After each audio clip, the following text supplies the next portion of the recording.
बिस्मिल्लाहिर्रहमानिर्रहीम। अस्सलाम वालेकुम। आप सबको बिजनेस मैनेजमेंट इन उर्दू चैनल में खुशामदीद कहता हूँ। हमारा आज का टॉपिक है what is HR knowledge management. बड़ा इंटरेस्टिंग टॉपिक है, आए देखते हैं इसको ये क्या है।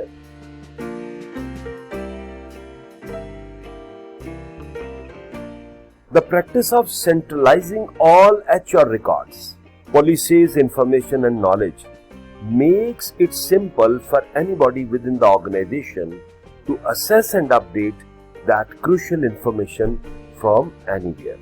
यहाँ पे जो मेन पॉइंट है जिसके गिर्द ये सारी स्टेटमेंट मूव कर रही है वो है सेंट्रलाइजेशन, कि आप HR के रिकॉर्ड को, पॉलिसीज को, इंफॉर्मेशन को एक सेंट्रल सिस्टम में स्टोर कर दें ताकि जो भी कंसर्न बंदा है उससे इंफॉर्मेशन लेके तो वो फर्दर डिसीजन ले सके। इसको मैं क्या कहूंगा, इसको मैं the importance to this central repository is that it enables employee to easily assess the HR data that require via a 24/7 self service portal। तो इसकी अहमियत क्या फिर यहाँ पे बनी, हम उसको देख लेते हैं कि क्यों हमने HR डाटा को सेंट्रलाइज किया, ताकि इसकी 24/7 मींस के एनी टाइम अगर कोई प्रोफेशनल जिसको HR का डाटा चाहिए तो उसको आसानी से मिल जाए। तो ये इसलिए डेवलप हुआ। क्या डेवलप हुआ? HR knowledge management. अब इसकी एग्जांपल्स क्या है वो हम देख लेते हैं। Role based access control. अब आपने एक सेंट्रलाइज सिस्टम तो डेवलप कर दिया कि जिसमें तमाम HR का डाटा मौजूद है, उसकी क्वालिफिकेशन, उसका एक्सपीरियंस, उसकी परफॉर्मेंस, उसकी सैलरी। लेकिन एक बात याद रखें कि हर एक बंदे को हर एक इंफॉर्मेशन नहीं दी जाती।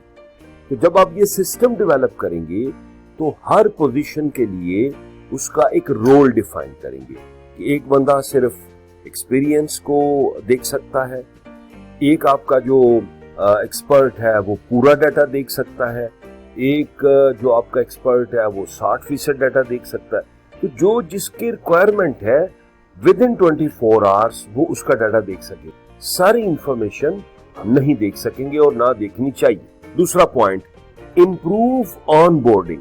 अच्छा, एम्प्लॉय की ऑन बोर्डिंग की अगर आप बात करें तो एक बात हमेशा ज़हन में रखें कि या तो वो मेक करेगा या ब्रेक करेगा किसको, एक नए एम्प्लॉय के एक्सपीरियंस को। Improve on boarding. Improve on boarding से मुराद ये है कि जब आप न्यू इंटर्नी, न्यू एम्प्लॉय को हायर करते हैं तो उसको डाटा तक असेस देंगे। अब एक बात हम पहले पॉइंट पे कर चुके हैं कि हर किस्म की इंफॉर्मेशन हर एक के लिए जरूरी नहीं होती। एक चीज के अगर फायदे हैं तो उसके नुकसानात भी, उसके चैलेंजेस भी आपको फेस करने पड़ेंगे।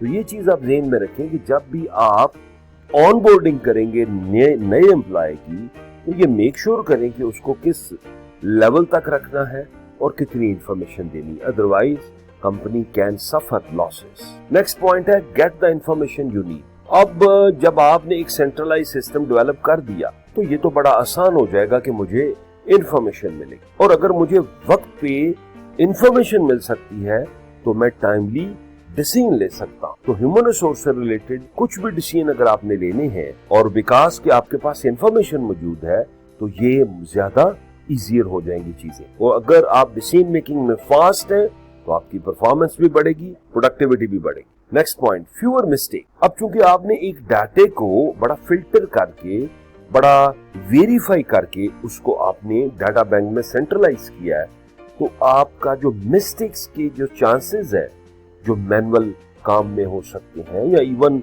आप डाटा एंटर कर रहे हैं उसमें हो सकते हैं, आप वन टाइम में उसको ठीक कर लेंगे। और उस ठीक करने से आपको फायदा ये होगा कि आप मिस्टेक से बचेंगे। और जो मिस्टेक्स हैं ये बुनियादी तौर पे टाइम को वेस्ट करने का एक बहुत बड़ा फैक्टर है। नेक्स्ट पॉइंट है इन्फॉर्म डिसीजन फास्टर। इसका फायदा ये है कि आपके पास डाटा अवेलेबल है और डाटा अवेलेबल हो तो डिसीजन फास्ट हो। नेक्स्ट पॉइंट है स्टैंडर्डाइज्ड प्रोसेसेस। अब आपने ये तमाम चीजें एक स्टैंडर्ड की बेस पे सेट। अब आपके जो HR है उसके लिए पॉलिसीज है। मिसाल के तौर पे रिटायरमेंट का सिस्टम है, उसमें कंपनी की क्या लायबिलिटीज है और एम्प्लॉय पे क्या लायबिलिटीज है, दोनों लायबिलिटीज दोनों को क्लियर होगी। तो ये बड़ी ज्यादा क्लैरिटी आ जाएगी रोल में। ठीक है जी। तो इसको मैं प्रोसेस का स्टैंडर्डाइज करना कहता हूं, जो कि कंपनी के लिए बहुत बेनिफिशियल होता है। Last point, better service to employ. तो जब ये सारी चेन सही परफॉर्म करेगी तो डेफिनेटली आप वो बंदा सिलेक्ट करेंगे या उस बंदे को प्रमोट करेंगे जो कंपनी के कस्टमर को बेस्ट सर्विस दे सकता है। तो ये बेटा HR नॉलेज मैनेजमेंट सिस्टम हमने पढ़ा, इसमें काफी सारे पॉइंट्स हमने देखे, और ओवरऑल अगर मैं इसको कंक्लूड करूं तो ये सिस्टम को सेंट्रलाइज करने की रिकमेंडेशन देता है ताकि ऑल इंफॉर्मेशन वन गो में मिले, ऑल टाइम मिले और आप अच्छे डिसीजन देख सकें। देखते रहें। अल्लाह हाफ़िज़।